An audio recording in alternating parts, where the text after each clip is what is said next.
Hello, friend. Myself, Sanjeev Divedi, and on behalf of Vidyalankar Institute of Technology, I welcome you all in this Java session. In this session, we are going to talk about inheritance.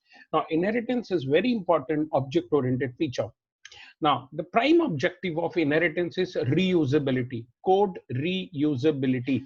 Now, suppose it's something like this. Understand this. Now, I'm going to take very small example here. Now, suppose I'm having a class A. Now, class A has data member as X and Y, and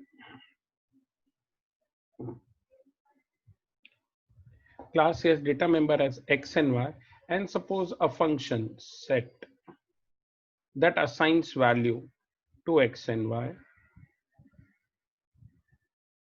and a function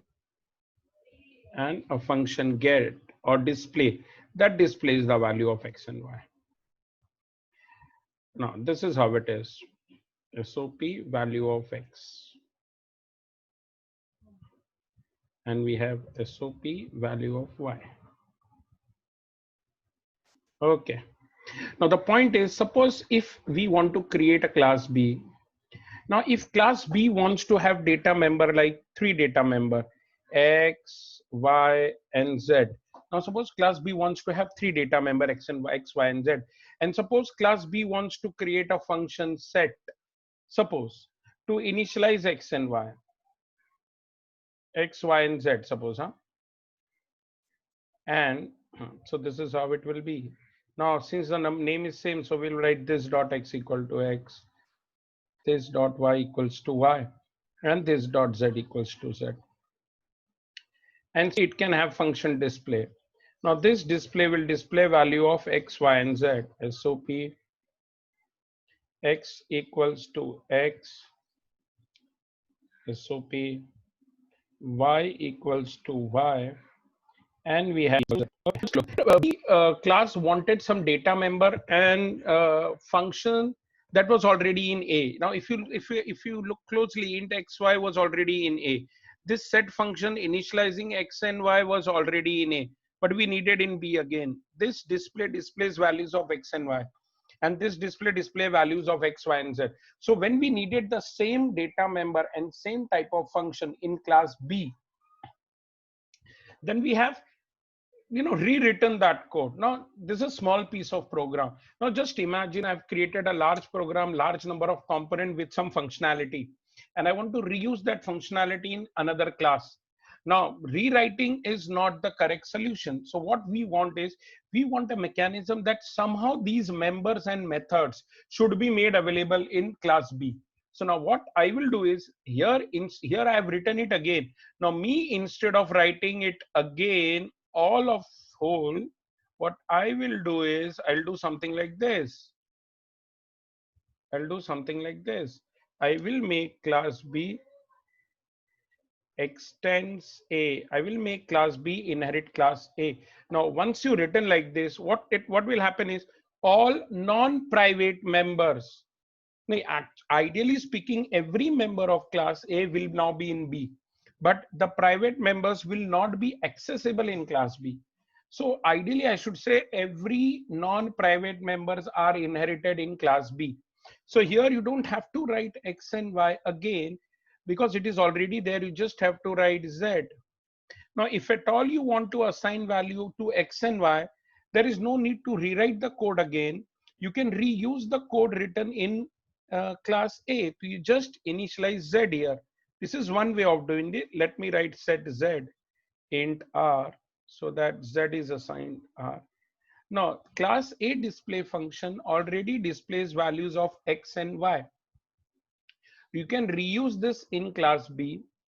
So in class B, just create another function, void display Z, and you can have only value of Z displayed.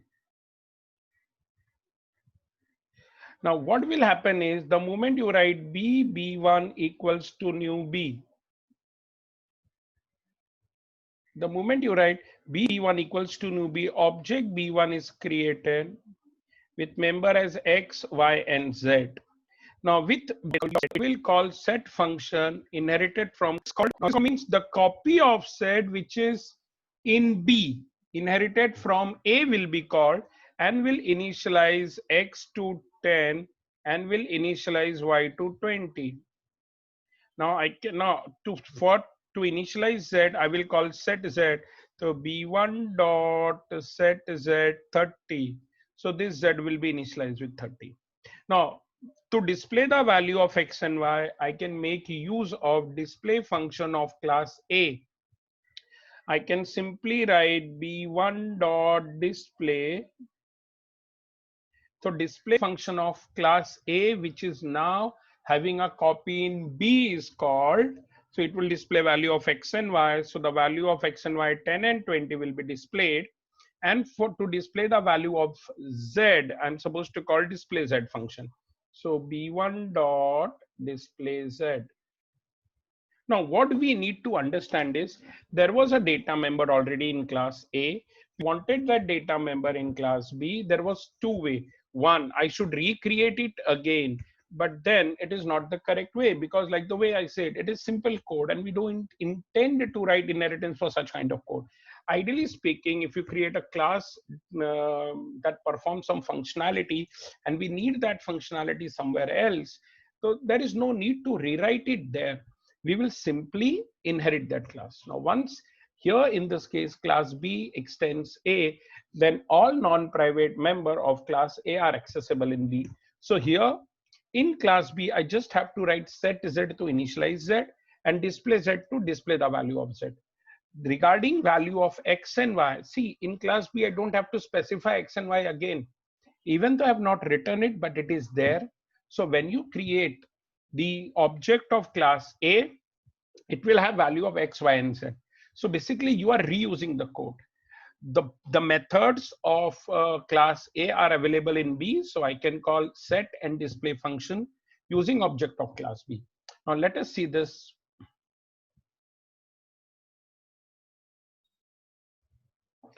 Inheritance is a process by which one object acquires the property of other object. Now there we had class B ka object B1. B1 was having X, Y, and Z, but X and Y was inherited from class A. B1 was able to call set and display function, which was again inherited from class A. So here one object acquired the properties of another. Without use of hierarchy, each object would need to define all the characteristics explicitly. Yes, because if I have not inherited that, then even in class B, I would have to specify X, Y. In set, I would have to explicitly display the value of X, Y, assign the value of X, Y. And in display, I would have explicitly displayed the value of X and Y. By use of inheritance, an object need only define those qualities that makes it unique in the class. It means that if class B needs X, Y, and Z, but unique is Z because X and Y was already available in some class. Now, for example, let's see here.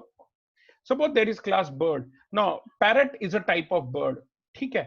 So we will have class bird. Now, bird class will have all the common features of bird. Okay. Now, parrot will have some special features. Okay, right? Color and so on. Like it is able to talk and so on. So those color, like talkative nature. So these are some special features of class parrot, which is unique to parrot. So this will be available in parrot. All other quality like it can fly, it is having feathers, etc. These qualities will be there in class bird. So what basically we want is all the common qualities of class bird, like birds that they possess, will be there in bird class. And now all other birds like parrot, crow, or any other bird will inherit class bird for the common features and they will define the unique feature within their own class.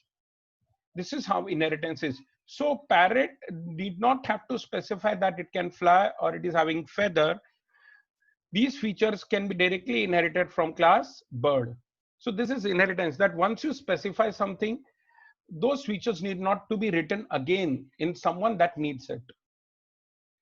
Now, when it comes to types of inheritance, This is single inheritance. In single inheritance, you have one class B that inherits class A. So this is single inheritance. There is one class that inherits another class.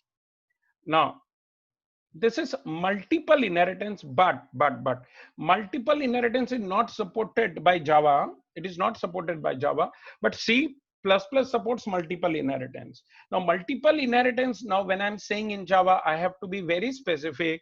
I am specifying Java does not support multiple inheritance of classes. Does not support multiple inheritance of classes. So one class in Java cannot extend more than one other class, but it is a type of inheritance. So we have just discussed it. So we will have class C inheriting features from class A as well as class B. Now, why it is not supported? It is a point of discussion.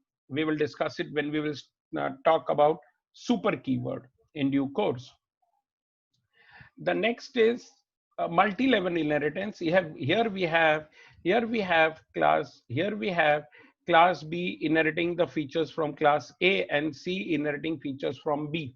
Now the point is, A, all non-private features will be accessible in B, and similarly B's all non-private features will be accessible in C. Is that clear? So we call it as multi-level inheritance. So class A's non-private features can be passed to class C through multi-level inheritance. So this is multi-level inheritance, where single level inheritance extended to multiple levels. And this is hierarchical inheritance. Now, when it comes to hierarchical inheritance, it simply means that it's hierarchy, like single parent, multiple child. So we have class B, C, and D getting derived from A. So the point is, if class A has feature A1, A2 members or methods, then those members and method will also be present in all derived classes. So even class B will have A1, A2, class C will have A1, A2, and class D will have A1, A2. So this is hierarchical inheritance, where there are more than one classes getting derived from single base class. So this is about types of inheritance. For further details, you can refer complete reference by Herbert Schild. And thank you all.